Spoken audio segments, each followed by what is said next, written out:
When I was 25 and a half, I started a podcast. The goal? To review some of the newest and the latest movies, along with some other stuff. With the help of my guests, I was able to do this, but there were dark forces tampering with my podcast, and with me. They called it an improvised podcast for some reason. I eventually found help in the form of myself. Yes, the me from a universe where the movies I reviewed got delayed. Apparently, my podcast made it to his universe. I know now that it is my duty, for the good of that universe, nay, the multiverse, to keep recapping and reviewing these movies, to hold listeners over until they could eventually see the movies as they were made in their world. For some reason, they come out differently in my world, but it's kind of entertaining that way. My name is Steven Shinder, and this is Delayed Replay.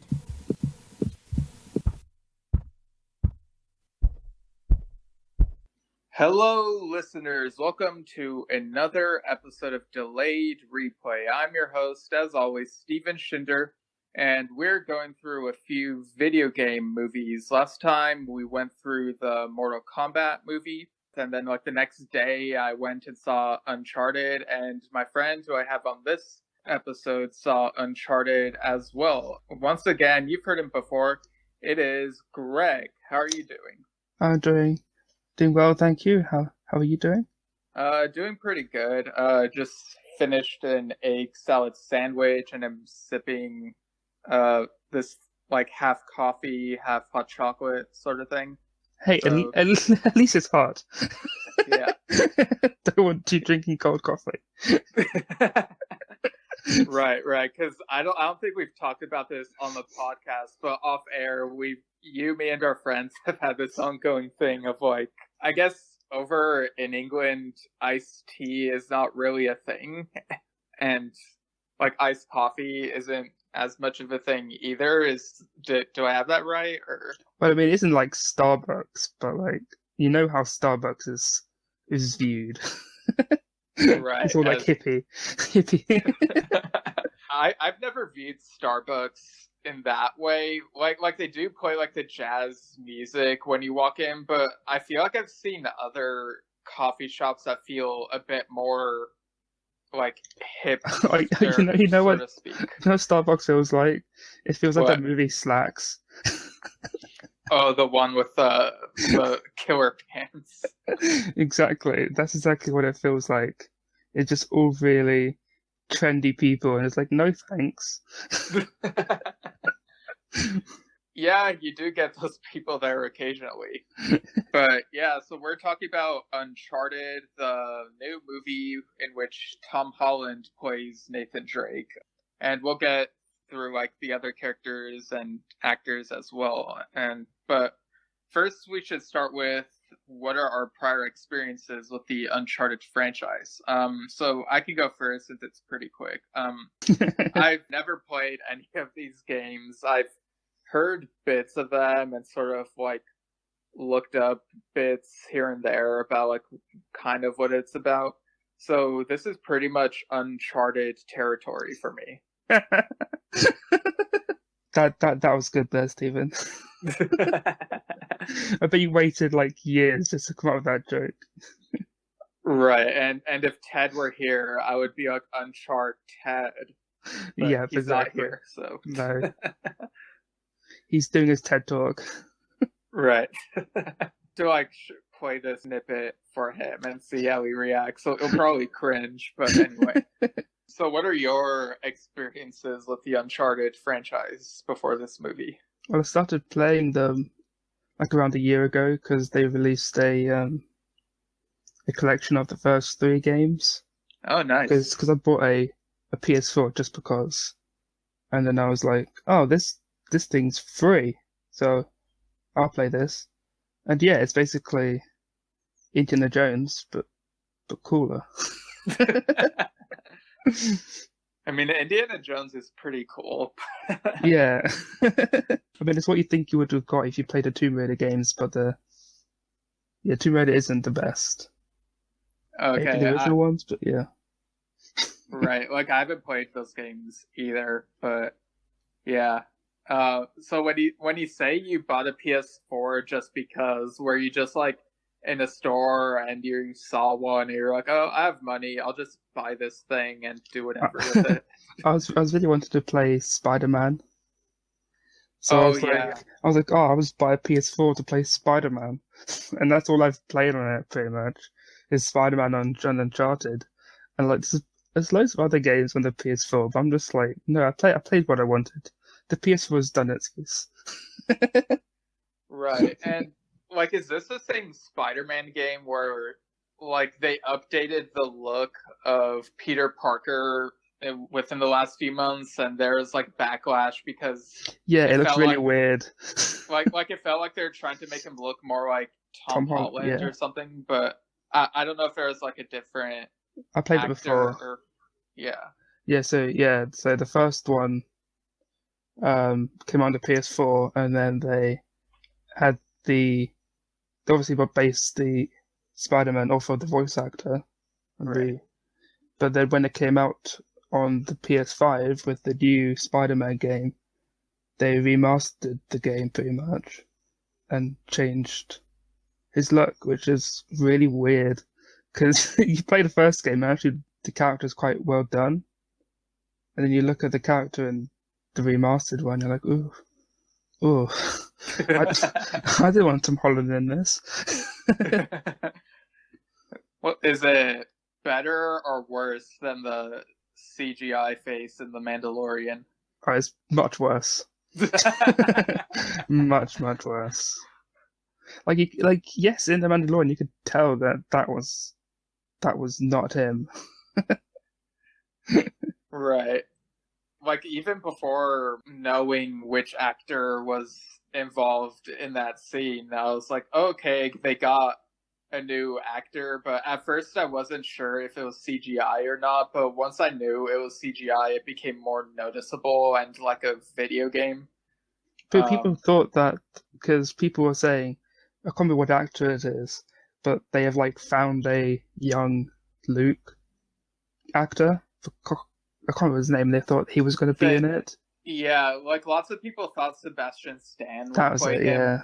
yeah. But they got this body double named Max Lloyd Jones, and honestly, I feel like they could have just had him do the role without having a CGI face. Like, I would have been fine with that. I think, wasn't he on set? I think Mark Hamill was on set or something. I had something that he was there. Yeah, I've heard he was like heavily involved. I don't know if maybe he like put on the cloak during a few parts or I wish what, he did. but... I hope he did. Just like an old Mark Hamill, just like muttering Joker lines as he's killing all the top troopers.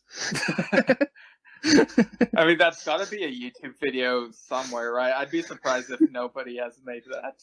I probably just started a new trend. Right, because I know there's one where it's like the Emperor scenes in Return of the Jedi, and they're like Joker lines dubbed over his lines. So it's like Mark Hamill talking to Mark Hamill. It's just not as bad as when we watched a video that had Kermit the Frog as Emperor Palpatine. In Revenge of the Sith. That was really weird. Yeah, that was actually really funny. But speaking of Spider-Man, so Tom Holland plays like a teenage Nathan Drake, and of course Nathan Drake in the games is supposedly a descendant of Francis Drake. I kind of feel like Tom Holland these days has been typecast as like teenage characters, and it gets me wondering, like, is he ever gonna be able to play a more grown-up character, or are there things I just haven't seen yet? Like, I don't know. I mean, he was good in The Devil all the time, but I guess he wasn't really an adult in that. Okay, he was yeah. an older teenager. Yeah, and I know there's that Chaos Walking movie, oh, but let's not talk about that. we know who's in that. Right, like, I don't know, like, how old his character is in that, so I don't know, who knows. Yeah, Daisy Ridley is in that. Let's not speak of it. Oh, I like Daisy Ridley, but anyway. I haven't seen anything else. But, like, does he fit as a younger Nathan Drake in your eyes? like compared to like how older Nathan Drake looks in the games. I think so because of how Tom Holland became Spider-Man, like and being very witty and coming up with all those jokes. Like Nathan Drake does that in the games. Okay. It actually goes well with what I would think Nathan Drake would transition to a movie. Okay, yeah, because I've seen like how the older version looks, and I wasn't sure if I could imagine like Tom Holland growing into him, but if he has like the attitude, right, I guess that Yeah, matters more. yeah, that's kind of what I didn't mind that he didn't really look the same. It's more the personality of the character. Like Yeah, it's not like he played Spider-Man all over again. Like he was yeah, a bit more thankfully. gritty in this. Yeah, like I do like the Spider-Man movies, but I'm glad that he's not just only able to do one type of character. So Yeah, it's like Andrew Garfield. Like I saw him in Hacksaw Ridge recently, and yeah, he can definitely play other people that isn't just Spider-Man. yeah, I'm not sure you've seen that. Yeah, I haven't seen that, have you? no, the only other Andrew Garfield movie I've seen are The Imaginarium of Dr. Parnassus and The Social Network. Yeah, the Social Network was good. I enjoyed that. Yeah. Even if Justin Timberlake was in it. I mean, he's pretty good in Yeah, a he's couple good. other I give him movies I've that. seen. This is weird. Well, like he was in that movie In Time, which I think should have been called Time is Money, but they missed Yeah, the missed trick. that. Yeah. So yeah, this movie is supposed to be like a prequel to the games, which I guess gives them a bit more freedom, because I feel like if you try to adapt a game straight up, like there will be people who are like, oh, it doesn't look exactly like that mission or whatever, and it also kind of feels redundant. Like I really love the animated Ratchet and Clank movie, but it still kind of feels like some of the same stuff. It's like an amalgamation of the first and third game, and it was fun and it captures the spirit of it, but it's like, couldn't it have been a new adventure? So yeah, I kind of like that this was a prequel to the games, and like you don't have to like know much about the games like going in, like could introduce a new generation to the Uncharted franchise through this, if that makes sense. Yeah, the games have been out like too long. Like been out for like maybe like 10 or so years. Yeah. So it's like a newer franchise than some of the other things that have been turned into movies. Like like you said, Ratchet and Clank and Tomb Raider. Like those are quite old franchises. Because I think the first Uncharted game came out 2007, so it's been quite a while. That was like early PS3 days, I think. Yeah. And now we have like the PS5. And the Xbox One. Yeah. I remember like back in the day, if you went to xboxdone.com, it would take you to the PS4. Like that was the thing. Wow. Speaking of performances, what did you think of Mark Wahlberg as Sully? I almost said Mark Hamill as Sully, but no, it's That Mark would have been Wahlberg. much better. I didn't like him at all. Because the kind of vibe you get from Sully in the games is he's like, oh, the name's gone blank. One of the longest James Bond guy, the one who's been in the most movies. Oh, Roger Moore? Yeah, that's it. He's basically Roger Moore. Like he's a womanizer and he cracks jokes. And you don't think Mark Wahlberg, he's not funny. Like, let's be honest, if you watch Transformers, he's not funny. Right. Yeah, he's in the fourth one, and I can't remember if is he in the fifth one as well, or Yeah.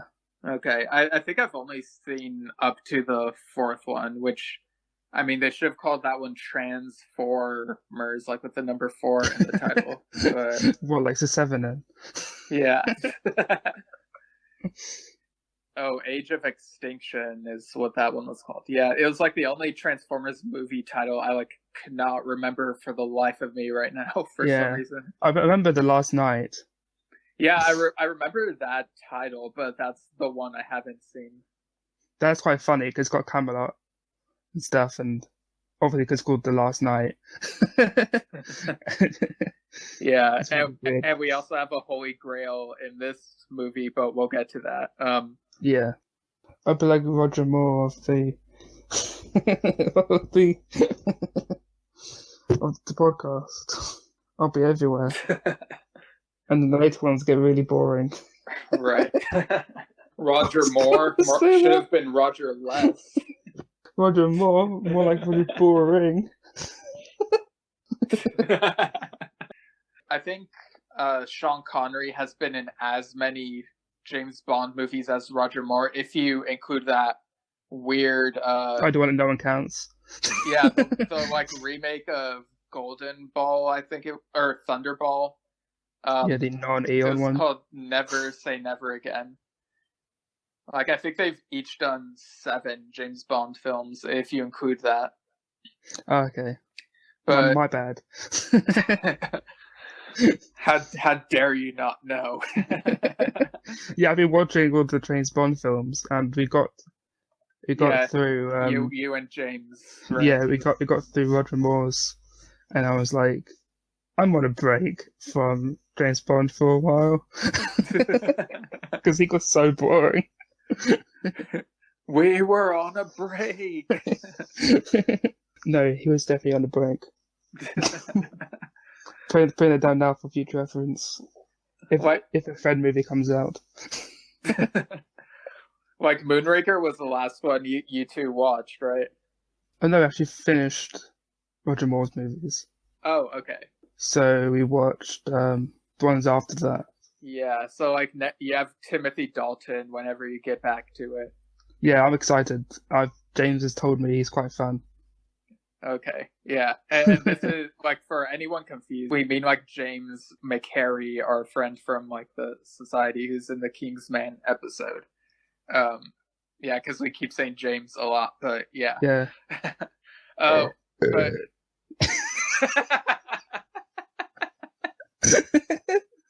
Very on brand. I might leave that in. But yeah, with Sully, I'm not very familiar with Sully because I've never played the games. But seeing Mark Wahlberg as a character, like, I couldn't tell whether or not he felt like the character, but overall he felt pretty bland to me in this role, like just kind of generic. Like, between him and Tom Holland, I think Tom Holland really carries it. Oh yeah, for sure. Yeah, which I guess I'd rather that be the case than like Mark Wahlberg carrying it. Yeah. That would be weird. Mark Wahlberg carrying a movie? Right. What is this? That weird film with that weird music guy in it? Confidential, whatever it's called. Oh, I've never heard of it. I do think Mark Wahlberg is funny in what's that cop movie called? I think it's called The Other Guys.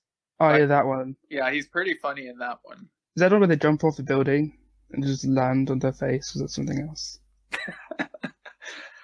I feel like I would remember that, but then again, it's been like 10 years or something since I watched it. Spencer Confidential. Mark Wahlberg was in a film with Post Malone.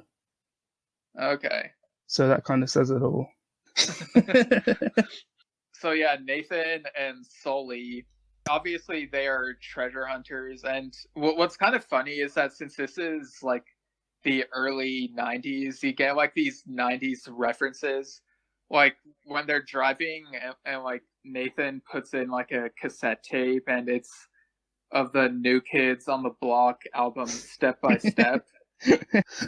Yeah, like Sully is like, really, you want to listen to this? And it's funny because Mark Wahlberg was very briefly in New Kids on the Block early on in that band's career. Oh, Yeah, but I think it's before they ever recorded any of their albums. So like, I don't think he's on any of them unless I find something later on and I'll mention in the show notes. But yeah, I thought that was like very meta. They're like listening to music that his brother Donnie is on. No wonder that joke flew over my head. Yeah, jokes fly now. They fly now. They They fly fly now. now. They have like this sort of mentor mentee kind of relationship, and they have like snarky jokes back and forth Yeah. every now and then, and which is kind of fun. And like in this movie, like we alluded to earlier, they're looking for the Holy Grail, which I mean immediately makes you think of Monty Python and the Holy Grail, as well as Indiana Jones and the Last Crusade, because it's involved in both of those movies. Of course. The first place that they go to is England, because they assume that that's where the Holy Grail would be, because, you know, Arthurian legends and stuff like that. So they get there and they go into a castle, right? And we've been watching lots of movies that have castles in them lately. That's kind of weird. Yeah, castles are very prominent in modern culture, so it's kind of expected at this point. Yeah, they're like the new trend. You get a castle. We all get a castle. I'd love a castle. So they go into the castle. They try to like find the Grail, but when they get there, all they see is like there are these criminals who have beat them to the place, and one of them is like sitting on the throne and wearing a crown, like doing a super cheesy like villains monologue. And he's played by Antonio Banderas. Always fun to see him. And he's like, the Grail is not here, but we will make sure that you do not get to it. And so he and his henchmen get out these Uzis and try shooting at them. And it's like, whoa, lots of action here. I do wish that they put some effort into Sully's traitorous personality, because in the first game he tended to betray Nathan quite a lot. Until Nathan was put into danger, what did he decide? Oh, I should stop doing this. I was expecting that Sully would come out and saying, "Oh, yes, I'm with whatever Antonio Banderas." I can't remember the character that Antonio Banderas plays, but like I was just expecting Sully to just come out and say, "Oh, I'm just gonna go off." And like capture Drake so that they can go and search for the Holy Grail by themselves, so they wouldn't have to worry about Drake. Didn't happen. Yeah, that's kind of weird, because there's a moment in the movie where it kind of looks like he's leaving Nathan and abandoning him, but it turns out he just like went to go get a weapon to like help defend him against like the bad guys, and like it only took like a few seconds, and it's like, it could have made a really interesting character arc if he like betrayed Nathan for a chunk of this movie and then they come back together. Like I think that might have made this movie a bit better than it ended up being. And because before the first game you would have kind of expected him to do that. Right. Yeah, that is kind of weird.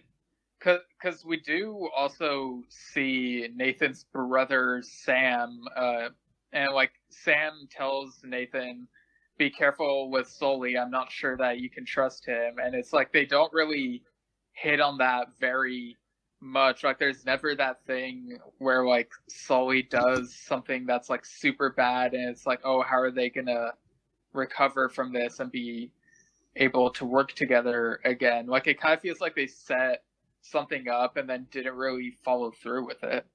Yeah, I definitely felt that. So they escape the castle and they end up figuring out that the Holy Grail, like a long time ago, was taken by some explorers like to Machu Picchu, because what they wanted to do was like bring some of the most important European artifacts to like the New World or whatever. And so they go to South America. Like they don't go to Machu Picchu right away because there are like all these different obstacles and stuff. Like they're on like this this little plane that they end up finding, but it of course ends up getting shot down by like the bad guys' planes, and so they like crash land, and it's like a long walk for a while. I did like the nod they do to Kingdom of the Crystal Skull with the cemetery in Peru. Because you have to wander through a cemetery and you think, oh, I've seen this before. Yeah. I'm actually of the mind that Kingdom of the Crystal Skull is better than Temple of Doom. I would agree with you. The thieves in Temple of the Crystal Skull is very weird, especially the way they treat the woman of Indiana Jones's woman of that movie was very off-putting. Yeah, like I get that they're in life-threatening situations, but it got really grating hearing her scream so much.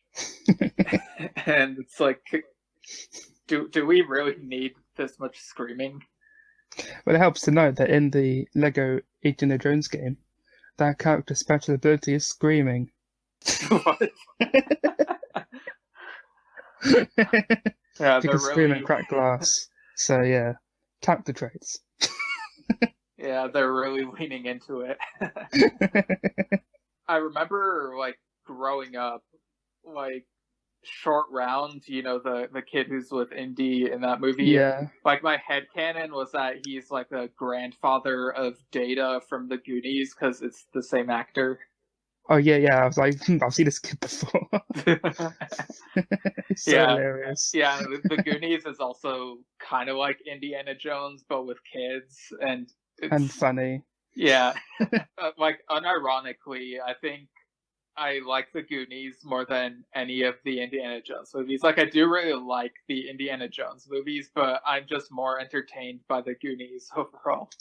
Oh, 100%. They're so funny. Yeah. Like that movie aged surprisingly well. It's a classic. It's basically what we've got with the modern day It, pretty much, isn't it? Like with the kids banding together. Yeah, that's kind of a trend. Like, you got those, you also got Stranger Things, which was definitely Goonies influenced in places. Yeah, I watched a bit of it. I didn't really get into it, sadly. Maybe I need to try again. What, Stranger Things? Yeah.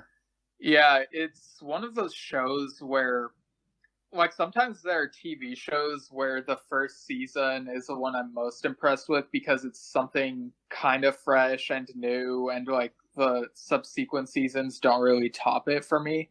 Like, I did still like the second and third seasons, but there's no denying that, like, Stranger Things is pretty much a nostalgia fest. Like, and they don't hide that, to be fair, but, like, I feel like they become more reliant on nostalgia in the subsequent seasons than in the first one. And it's like, I also think the show is not strange enough. Like, I wish it was, like, much weirder, but, it would have helped if David Lynch directed it.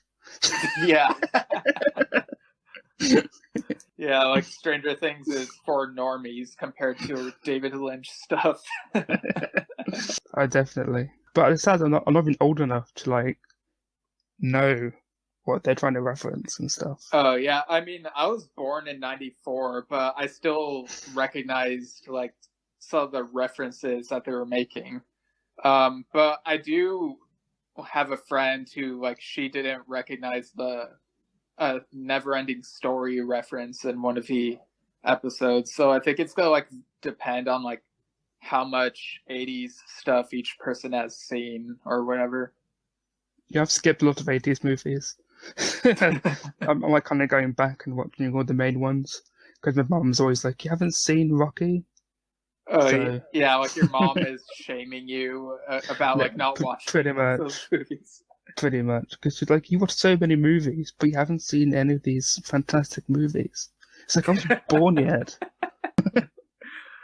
I mean, you do watch a lot of movies, so, and like some of them are pretty bad, so it's kind of funny hearing about your mom saying you don't watch fantastic movies. Well, we did watch Holmes and Watson together, and I enjoyed it. That's thinking, I enjoyed Holmes and Watson. The film with Will Ferrell and John C. Reilly. I mean, it is something I want to check out at some point out of curiosity, but my expectations are really low for that one. But you haven't watched it. At least they didn't like it. Well, I said I didn't like the trailer, and like it doesn't look good based on the trailer. Well, we need to put that on our David Lynch list. What? I don't think he was involved at all with it. Just like in Dune. Right. Well, Lynch was involved with Dune, but the studio like got involved with some stuff, and to a point where like the finished product was not what he hoped to make, so he kind of disassociated himself with it. I am curious about like how Holmes and Watson would compare to that Asylum Sherlock Holmes movie I haven't seen either, but the one the dinosaur. Yeah. It'd be like 100 times better because Snakes on the Train was horrible. Right. Yeah, guys, do not watch Snakes on the Train. I haven't seen Snakes on the Plane, so I don't have something to compare it to. But yeah, it's got no references, I bet, to what it's trying to completely rip off. Right. Snakes on the Plane does have funny moments here and there. Like, it's not amazing or whatever, but it's like, yeah, you could watch that and still be entertained. Yeah, like you wouldn't regret it as much. It helps that it has Samuel Jackson and Kenan Thompson. Yeah. Samuel Jackson can bring any film. Yeah. Up a notch. Yeah, but getting back to Uncharted, so they go through the jungle and whole trope of like, oh, we're stuck in quicksand, and it's like I kind of rolled my eyes at that because I was like, really, you couldn't think of some other you're doing quicksand in another one of these types of movies? And the snakes. Oh yeah, but they were not on a plane or a train. They're on trees. Yeah, snakes on a tree. So yeah, they like reach on like the snake to try to pull themselves out, and Nathan is like, it's a good thing I'm not Indiana Jones, or I would be super scared of this. It's like just calling out Indy straight up. They just see Harrison Ford come in, and it's like, pull on the snake. Yeah. There's also a quicksand scene in Dora and the Lost City of Gold. Oh no. Yeah. So that, yeah, quicksand is just in all of these movies, and it kind of gets old. Well, as soon as it broke the fourth wall in that movie, I had to stop. Like, it works in the cartoons, and obviously, because it's like, it's not real. Oh, and Dora. Put that distance. Yeah, you can put that distance between you and Dora just going, how do you say this in Spanish? Can you repeat after me? In person, it's horrifying. Yeah, I mean, I watched the movie for the first time recently. It was, like, I feel like that fourth wall breaking stuff really only happens in the beginning. And, like, there's even a part where, like, her parents are, like, wondering what she's looking at, and they're like, she'll grow out of it. Yeah, as soon as that happened, I was like, no, I can't do this anymore. I thought that was funny. It was like, yes, this movie is made for people like me who may not necessarily be like Dora the Explorer fans, but who think that like some of it is like really silly, and like this is how people would react to that sort of stuff. What's the order to watch the Dora the Explorer franchise? There's also this show at some point called Dora and Friends, and like the character designs look trendy and horrifying. Swiper isn't in. One thing I hated about the Dora the Explorer movie was that Swiper was human. No, actually, Swiper appears in the movie like as a CGI fox or whatever he is. Does he actually? I thought it was a human. I was like, you didn't get far enough into the movie. Like I stopped as soon as she spoke to the camera. He appears halfway through the movie, and like I would say that the CGI for him is about as good as like Sonic, Boots. Maybe. Oh yeah, Sonic was good. Yeah, Sonic was fun. That was another video game movie. Yeah, and Detective Pikachu was good as well. Yeah, that was fun. Ron Reynolds can never be topped. He would always play Deadpool for the rest of his life. Yeah. Like, he just is Deadpool. Deadpool broke the fourth wall by coming into the real world and becoming Ryan Reynolds. Yeah, you just have to cut off an arm of Ryan Reynolds and it just grows back into a tiny hand. But yeah, they keep going through the jungle, and night falls, and so they decide to like have this campfire thing, and they have like this bonding moment where they talk about like their hopes and dreams, and I thought it was kind of cheesy, but I thought it was also kind of heartwarming in a way. It kind of worked. Like when Nathan brought out a guitar and started playing, and they started singing some songs together. Yeah, and it's like at first he kind of sings in a way where it sounds like his voice is cracking, because it felt like they were trying to like joke about, haha, teenagers' voices crack sometimes, and it was like, it's just Tom Holland. Yeah. Yeah, so I thought that was kind of nice, and like Sully sings as well. But then they hear like some rustling in the trees, and so they stand up and like get their guard up, and then out from the trees we finally see Chloe Frazer. And so like this is like where they first meet her, because like she appears in the games at some point, right? Yeah, she appears from the second one onwards. Okay. Yeah, because like throughout this movie, it kind of felt to me that there were hints here and there that maybe she and Nathan could become a thing. So I was wondering if like maybe that was like touched upon in the games at some point. Yeah, because in the games, Chloe was more like like when you just travel around and you just like, oh, here you are, let's just have sex and never see each other for like another year or so. So kind of like friends with benefits sort of thing. Yeah. And then obviously once he settled down, it got really weird because like she kept on trying sometimes. That's weird. We're kind of leaning towards that in the film. Like they obviously weren't like made for each other, but they got along enough that they got close. And I thought Sophia Taylor-Ali did a pretty good job playing her. Like, she felt very grounded, and like she and Tom Holland had really good chemistry in the movie. And as much as we've like kind of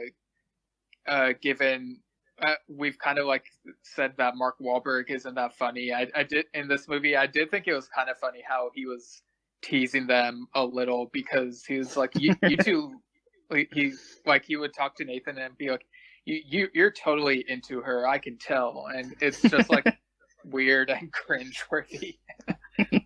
Yep, that's exactly what he would say. I do like the fact that she was cast, because she does look quite like Chloe in the games. Oh, that's good. Yeah. Yeah, because sometimes people will cast actors who don't look like the characters or feel like them personality-wise, and that gets really controversial or just off-putting. So it's good to hear that they nailed it here. Oh yeah, they did, definitely. And she explains to them that she's also looking for the Grail, but that this other villain, who's named Braddock and is played by Tati Gabrielle, is like also looking for it. And so it feels like you have like these two different villain groups trying to get to the Grail before they do. Yes, definitely. The way the villains have to not work together, but like try to get on top of Drake. It's quite interesting, because normally you just get one group of villains instead of two. So it does feel much more at stake. You know what I mean? Yeah, and even though we don't get the Sully betrayals like we talked about earlier, there are moments where the villains Yeah. backstab each other, and it's to be expected. They're the villains, so like they both want to like get the thing. So like it was predictable, but I mean, like what else would have happened, I guess.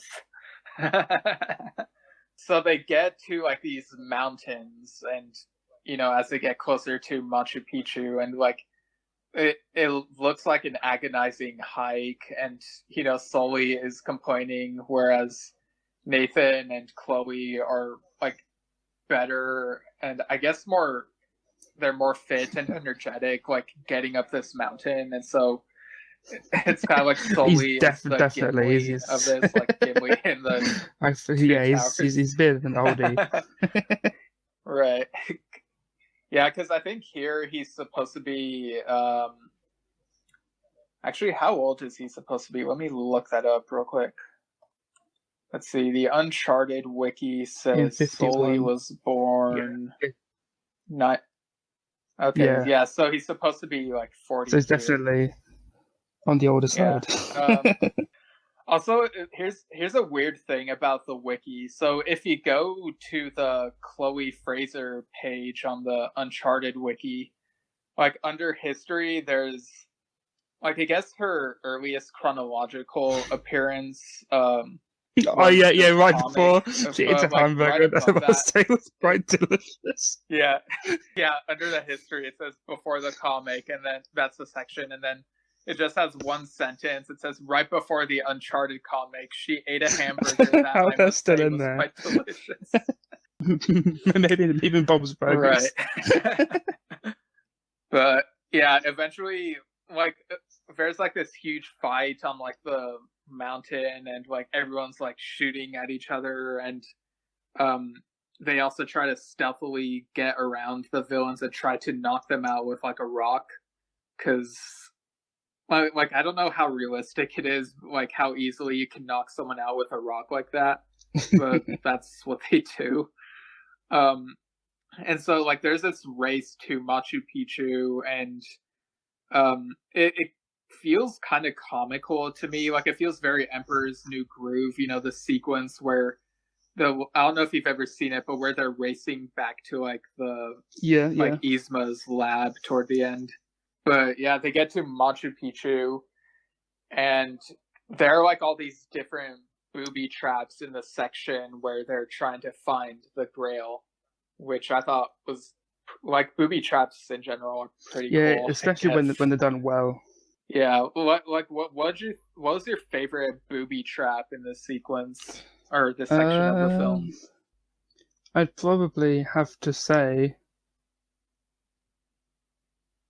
the one where the floor gave way to some spikes. That was that gave me a bit of a jump.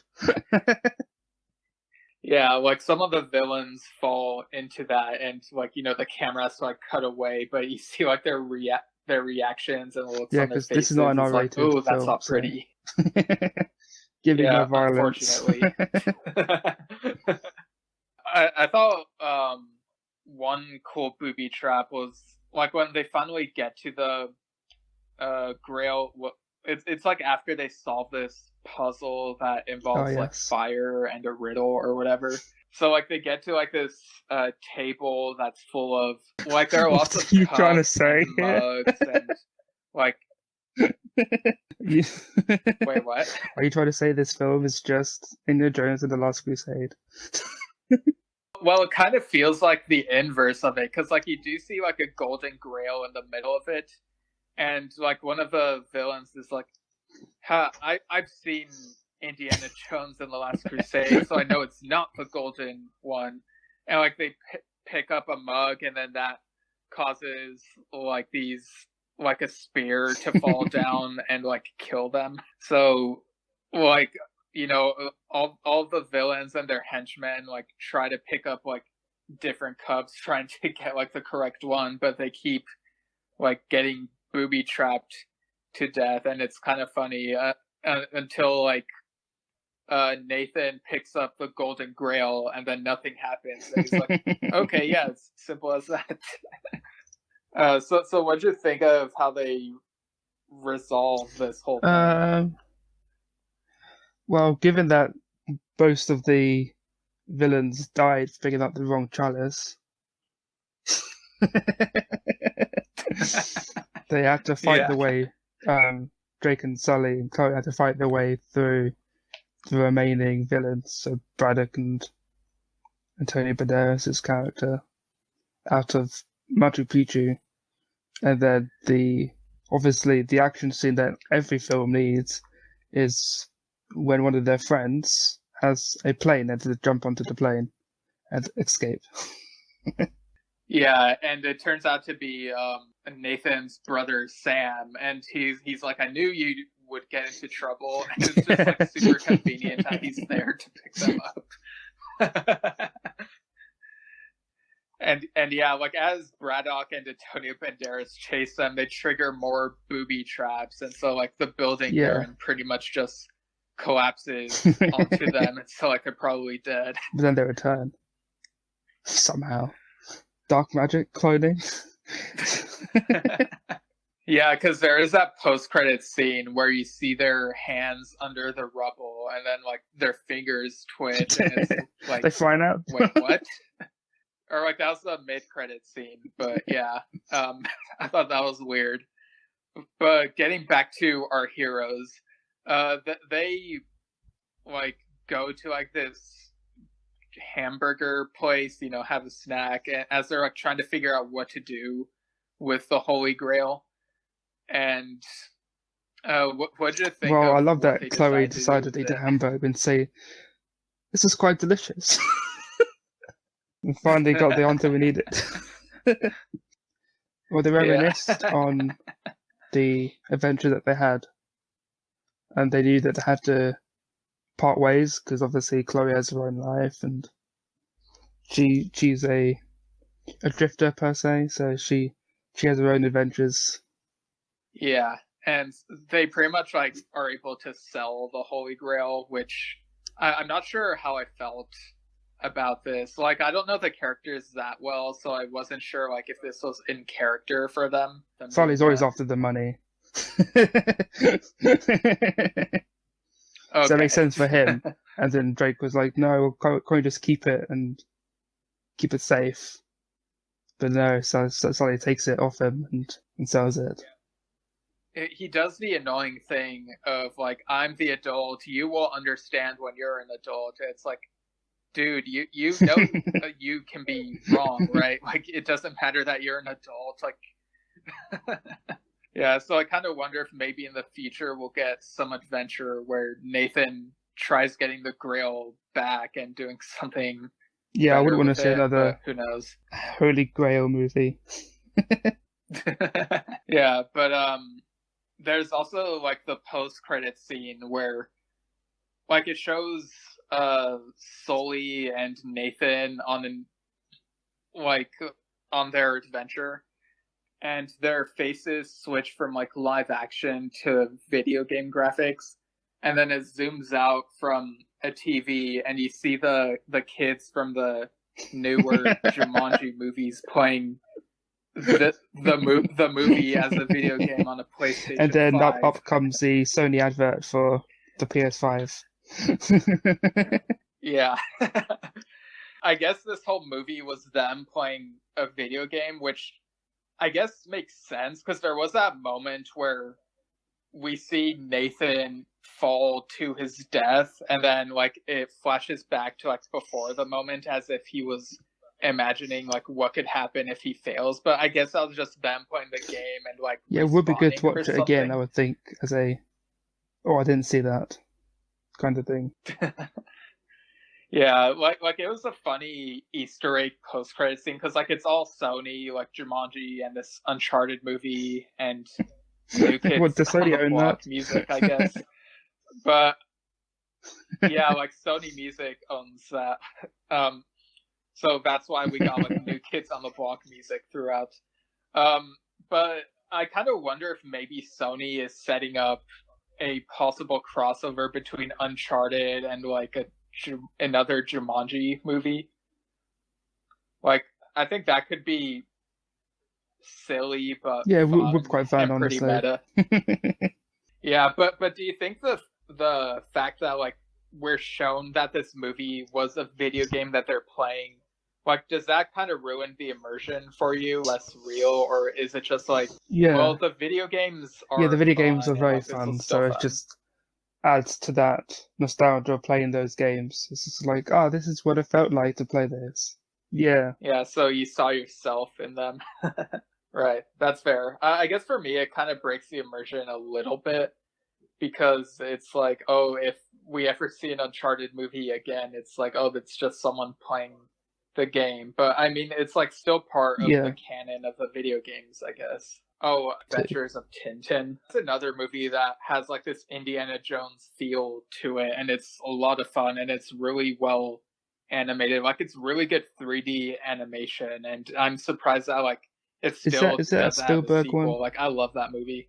Yeah, like Spielberg and Peter Jackson was involved in it too. I'm trying to look up who did what. Okay, Spielberg directed it. Peter Jackson was one of the producers. So it was Spielberg, Jackson, and Kathleen Kennedy. And the screenplay was by Stephen Moffat, Edgar Wright, The guy and did Doctor Joe Who. Cornish.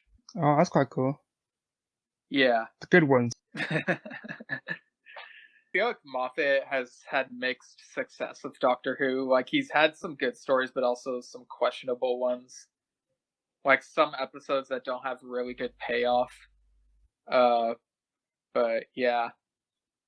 We're coming up on 10 years since, like, Wow. Adventures of Tintin came out. That's wild. It's weird knowing how long some movies were out for. Like when I go back and watch A Bug's Life, because that movie holds up so well, and you're like, yo, it's 20 years old. It came out in 1998, so yeah, it is. Yeah. Did you ever read the Bug's Life theory? Yeah, that I it was all posted just for all a lie. kicks and giggles. Yeah, like, let me see if I can find it. I might just read it here for people to hear. So I posted this on Facebook a few weeks ago. Actually, this is kind of long. I'm wondering Yeah, if I it can is just link quite the long. post in the show notes. But you can summarize it, I guess.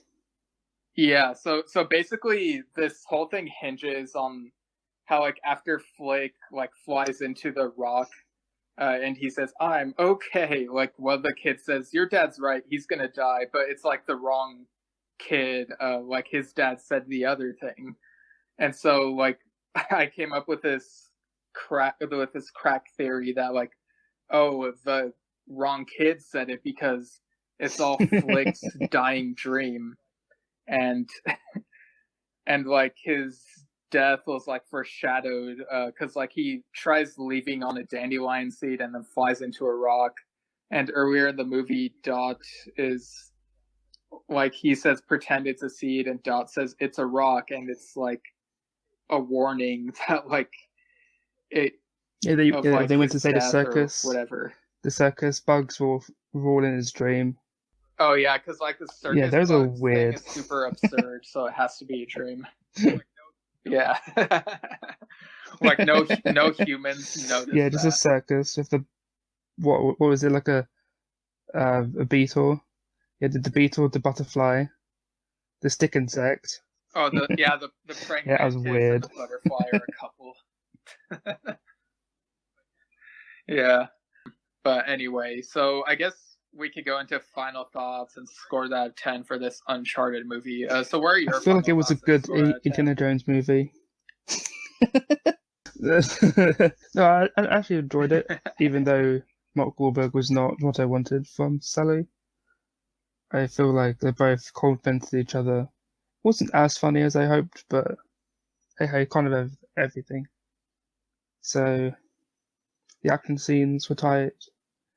The bond between Chloe and Nathan Drake was handled quite well, I think. And overall, the villains added that tension that was required. 8 out of 10 farts in your general direction. if you got the reference, good nice. for you. Yeah. I fart in your general direction. Yeah, I thought it was a fun movie. I'm not sure if I liked it as much as Raiders of the Lost Ark. Raiders of the Lark. Yeah, but I'm not sure that I like it as much as Raiders of the Lost Ark or The Last Crusade. I definitely thought Adventures of Tintin was more fun, but this was still like it was pretty fun. It was nice to see Tom Holland in a different sort of role, and Chloe was well portrayed as well. I agree about some of the Mark Wahlberg stuff. Like maybe they could have cast someone else or done better writing or directing for the character. Some of the tropes felt like they were like overdone tropes, like kind of what you'd expect in these types of adventure movies. And I still have mixed feelings about the Grail stuff, but it's also kind of funny how they subvert your expectations. The post-credit scene with the Jumanji kids I thought was funny, especially when they're like, all right, now that we've finished this game, let's play the Spider-Man game. And so I guess it was fun enough. So I think I'm going to give this 7.5 out of 10 hamburgers. That was quite tasty. So maybe this is a hamburger as movie Ted or would say. cheeseburger movie, but yeah, as Uncharted would say. Wow, that just makes me think of charred burgers. But anyway, they wouldn't be like completely burned. I think there are these burgers that are like slightly burned, and they're called charred burgers, and they're pretty good. But anyway, thanks for joining me on this episode, Greg. Where can people find the societies? They can find me and the society on Facebook. You can find us at Sci-Fi and Horror Society. We also have a Discord, which is where we watch the films. I'm sure Stephen's going to link that in the description, so you can all head over there, join us. You don't have to be part of Sussex, because we didn't really care for the Discord, because it's just a place for us to hang out and talk about films and stuff. Yeah. Oh yeah, I've got to plug another thing now, because I'm also part of the Star Wars Society, and we're going through everything Star Wars. So you can come along to that as well. That's not on Facebook yet, because that's a lot of effort to put another one on Facebook. But yeah, Stephen can link that Discord as well for you to come along, because we're watching Clone Wars at the moment, so you can all come along and watch Star Wars with us. I'll definitely link the Sci-Fi and Horror Society and the Star Wars Society. I might as well link the University of Sussex Video Game Society as well. That'd be a good shout. This is like a video game thing. They'd appreciate it. Yeah. As for my plugs, if you want to email this podcast, you can email delayedreplaypodcast@gmail.com. Let us know what you think about the movies we've talked about or the video games they're based on. And I'm also on a Star Trek podcast called Star Trek Culture, which you can find on the Culture Slate YouTube channel. We have talked about the original series recently and some news. You can also find me at Steven Shinder on Twitter and Instagram, Steven Shinder Storytelling on Facebook. And you can find my fantasy horror comedy novel, Lemons Loom Like Rain. It is available on Amazon. You can find more info about it on stevenshinder.com. And next time will be the last of these 3 video game movie episodes. It'll be Tomb Raider 2. But without further delay, have a good day.